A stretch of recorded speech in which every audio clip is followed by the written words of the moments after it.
Congresswoman Porter, the first question has to be what America's been wondering since Friday night. Were you really reading that book or just pretending to read that book for the photograph? I was absolutely reading that book. It was actually my fourth book of the week. I had read a book basically every day during those interminable alphabetical votes in which the Republicans struggled to find leadership. And so that book I picked up at a little free library on my walk from my basement studio here in Washington to the Capitol building. Okay, so you really were reading it. So Senator Dianne Feinstein, that's the seat you'd be running for. She is 89 years old. She would be 91 years old during the re-election campaign if she joins the re-election campaign. 92 years old when elected. That would take her term up to 98, 6-year term. She issued a statement today in reaction to your announcement saying, everyone is, of course, welcome to throw their hat in the ring, and I will make an announcement concerning my plans for 2024 at the appropriate time. Right now, I'm focused on ensuring California has all the resources it needs to cope with the devastating storms slamming the state and leaving more than a dozen dead. What is your reaction to that statement by Senator Feinstein?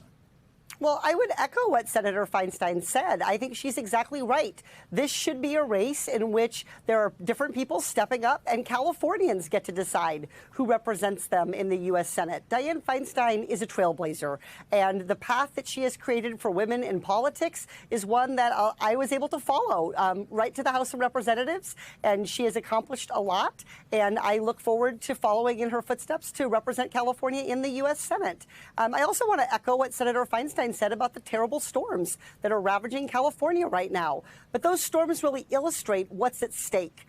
We cannot continue to have a Washington that ignores the threats of climate change, that is willing to cozy up to special interests like big oil rather than stand up to them. So my kids are in California. I hope they're staying safe and dry.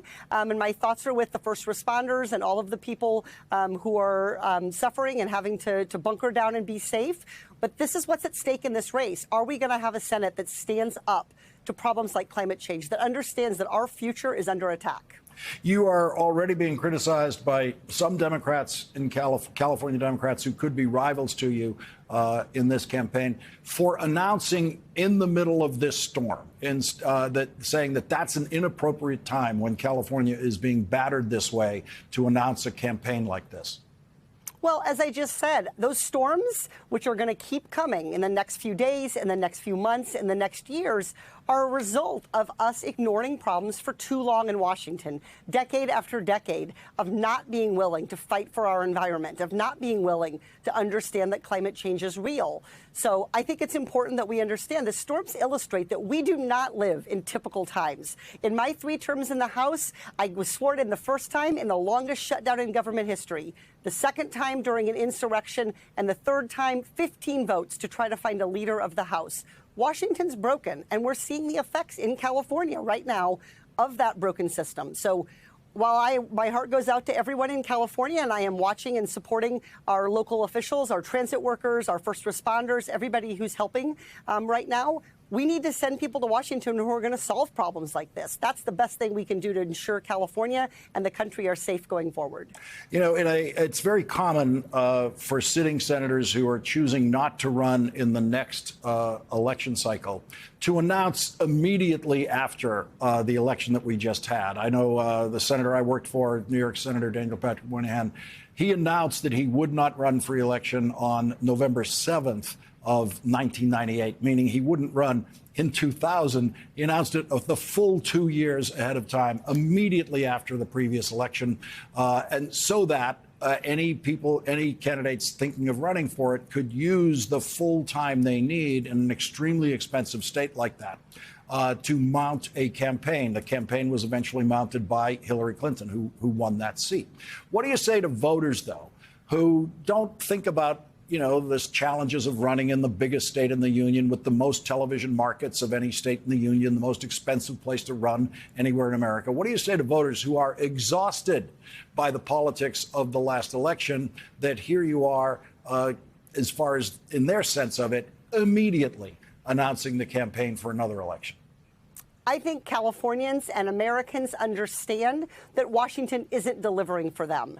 And they see that the election after election, that doesn't change. Corporations continue to get their way in Washington while families get left behind. And what they want to see is leaders step up and run to represent them, to put their interests first, not to cave to special interests. And so I will tell you, in talking to voters across Orange County in my own very competitive races, they want more from Washington, not less. They want more people to listen to them, to engage with them, to visit their communities, to hear their problems. So announcing early gives me the time to do the work of understanding California and being ready to fight for it when I'm sworn into the Senate.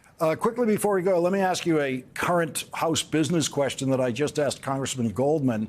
Would you be willing and volunteer to serve as one of the Democrats on this new select investigative committee that the Republicans are creating?